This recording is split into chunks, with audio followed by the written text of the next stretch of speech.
Olá, ouvintes da Rádio Noroeste. Sou Alexandre Mandel. Nós temos a nossa coluna aqui, A Luta Faz a Lei. E eu quero, nessa oportunidade, tratar de algo que está aí colocado pelos grandes meios de comunicação, pelas diferentes narrativas, né? Com muitos interesses que ultrapassam efetivamente o que é a luta por uma política pública habitacional, de moradia digna, de pleno respeito aos movimentos sociais e não uma lógica de criminalização. Muita gente, né, que ainda se refere como uma invasão, como se fosse algo ilegal, né? E a gente tem feito sempre aqui na coluna um resgate sempre histórico de que quem realiza a efetiva política pública é a população organizada, que dá uso social para as propriedades particulares, né, particulares e públicas. É assim que se constrói a luta por moradia num país tão desigual, tão injusto, que tem marcas profundas desde a abolição da escravidão com a lei de terras e que impede o direito à moradia. Nós temos que combater toda uma lógica de especulação imobiliária, de gentrificação, que é um nome bonito para dizer os métodos que os diferentes setores dominantes da elite, né, da classe dominante, da burguesia, que expropriam a população, que deixa a população sempre num cenário de vulnerabilidade enorme, do direito à moradia em si, mas também da moradia digna, né? Então, sem saneamento, sem infraestrutura, e a gente precisa fazer todo esse combate. Eu sou um dos advogados da ocupação Nelson Mandela, que sofreu uma dura reintegração de posse em março de 2017. Muita gente de Campinas se lembra aquelas cenas fortíssimas de ver as casas precárias, de barraco, mas eram as residências de quase 600 famílias, pegando fogo com a reintegração de posse, com uma ação extremamente truculenta por parte da Polícia Militar, uma irresponsabilidade da prefeitura à época, do prefeito Jonas Donizete, que não adotou nenhuma medida de mediação do conflito, porque veja, a ocupação numa área particular, nós não podemos cair naquela lenga-lenga de que é uma área particular, a prefeitura, os governos, o poder público nada tem o que fazer. Tem e deve muito a fazer, porque é uma questão de ordem urbanística do município, é uma questão de ordem pública, não é uma relação meramente entre as famílias ocupantes e o proprietário. Mas veja, a prefeitura não realiza nenhum instrumento de efetiva fiscalização do uso social, não cumpre o Estatuto da Cidade, não cumpre o plano diretor, não cumpre a Constituição. E aí, quando há uma ação de reintegração de posse, e veja a contradição, reintegrar na posse alguém que não exerce a sua posse, o judiciário chancela esses ataques e a prefeitura fecha os olhos, né? A tragédia do que aconteceu em 2017 foi um marco para um processo de luta muito grande em Campinas, e que tem uma tradição de luta por moradia muito grande. Olha o Osiel, olha tantas lutas que se realizam, inclusive, né, na Rádio Noroeste, o Parque, né, Boa Vista, o bairro, a Vila Boa Vista, que é fruto de um processo também de ocupação, de luta por dignidade, luta pela regularização. Então, nós estamos aqui, mais uma vez, tratando de algo que todo mundo conhece, ou já vivenciou, né, diretamente ocupando, ou conhece alguém, algum familiar que já passou por essa situação. Por isso que o movimento sempre fala, né? Enquanto morar for um privilégio, ocupar é um direito e um dever, justamente para garantir o uso social da propriedade. Muito bem, eu sou um dos advogados dessa ocupação Nelson Mandela, acompanhei todo o processo duríssimo da reintegração naquela oportunidade,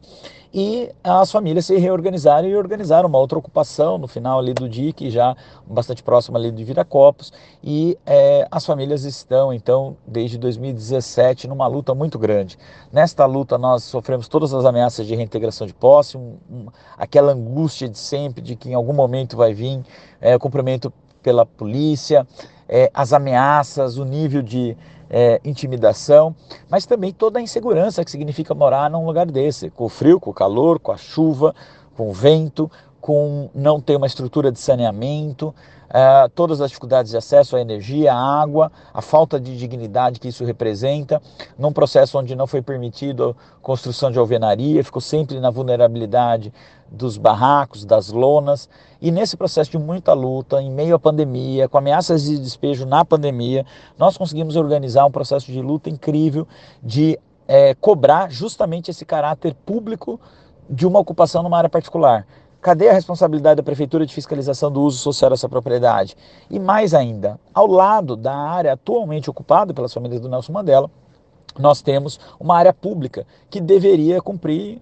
a sua função social. Então nós conseguimos, com muita luta, com muita manifestação, com muita marcha e caminho de articulação e de pressão, ocupando o gabinete, indo à Câmara, nós conseguimos uma conquista importante, que é garantir o uso social dessa propriedade lindeira, adjacente, ao lado da área atualmente ocupada, garantindo não só o lote para essas famílias, mas também um lote urbanizado, ou seja, o lote com toda a infraestrutura de saneamento, água, luz, todo o processo de pavimentação, asfalto, canalização, todos os estudos ali de pluviais e um bairro também garantindo uma sede para a Associação dos Moradores, garantindo toda a arborização, praça com aqueles equipamentos, praça de idoso, toda uma participação efetiva e democrática junto com os servidores. Isso é uma conquista brilhante do movimento da ocupação Nelson Mandela, o movimento das Brigadas Populares, com um coletivo de advocacia popular, com um apoio de vários parlamentares do nosso campo, de gente comprometida com a luta do movimento de moradia, quem é que esteve lado a lado no Mandela 1, agora no Mandela 2, quem é que está sempre na luta com os movimentos de moradia. Nós sabemos quem é quem e nós temos a cabeça erguida e a cara limpa para fazer todo o combate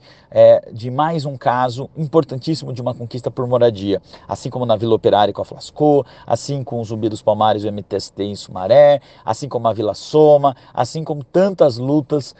no último período, toda a solidariedade ao Marielle Vive em Valinhos, tudo que significa o desdobramento do Osiel e até hoje lutando contra reintegrações, a luta pela dignidade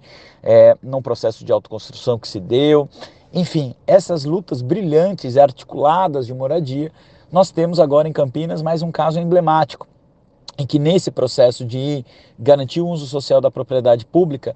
o loteamento urbanizado, a gente conseguiu uma conquista a mais, que é garantir por parte da prefeitura a construção das suas residências. Foram apresentadas plantas de 45 a 60 metros quadrados, nós conseguimos garantir as condições de financiamento pelo Fundap, então SEAB, Coab, Fundap, e conseguimos isso fruto da luta, não foi dado, não foi ninguém de cima para baixo, foi conquistado com muita luta, com muito suor do movimento social organizado e não devem desprestigiar o que significa toda essa conquista. E junto com isso, num cenário de pressão do proprietário, da área atualmente ocupada, do juiz, com os prazos que foram colocados, a prefeitura fala, bom, eu não vou conseguir construir a casa nesse prazo, agora nessas plantas de 45, 60 metros, com possibilidade inclusive de fazer sobrado, etc. Nós vamos fazer um embrião sanitário, tendo a estrutura mínima da questão sanitária, caixa de gordura e a estrutura de cozinha. Nós vamos, a muitas mãos aqui, fazer essa primeira etapa, por conta do prazo que o juiz mantém, mas a gente faz o embrião e a gente discute o financiamento da ampliação da residência imediatamente após a mudança por parte de vocês. E, dito isso, eu concluo de que todo mundo viu aí a foto, a imagem de um embrião colocado como uma casa, embrião de 15 metros, e rotulando como uma casa de cachorro, como uma casa de caixa de sapato. É um embrião sanitário, não é uma casa. Esse embrião sanitário é parte da casa. E essa parte nós entendemos que é uma vitória parcial. Mas a solução, como tudo na luta da classe trabalhadora e nos movimentos de moradia, são as etapas. Nós não defendemos uma política pública habitacional de 15 metros quadrados. Nós defendemos uma política pública habitacional de moradia digna. E entendemos que isso se faz através de uma correlação de força num cenário muito adverso da luta de classes e de enfrentamento. Por isso que a Ocupação Nelson Mandela, o coletivo de advogados e advogadas populares que atuam nesse processo, defendemos de cara limpa, defendemos com a cabeça erguida de que é um processo de luta extremamente vitorioso. E nós vamos ter a oportunidade de ouvir todo esse processo de luta com as Brigadas Populares e a Tamires, representante da Ocupação Nelson Mandela, que faz parte da coordenação, nesse próximo sábado, agora dia 24, no programa especial da Rádio Noroeste, da qual faço um convite para que todo mundo possa ouvir por parte de uma moradora, de uma liderança, uma mulher negra, aguerrida, o que significa a luta da Ocupação Nelson Mandela. Vamos que vamos, a luta faz a lei, a luta que faz moradia, e vamos seguir firmes e fortes. Fraterno abraço a todos os ouvintes, parabéns à Rádio Noroeste, a luta continua.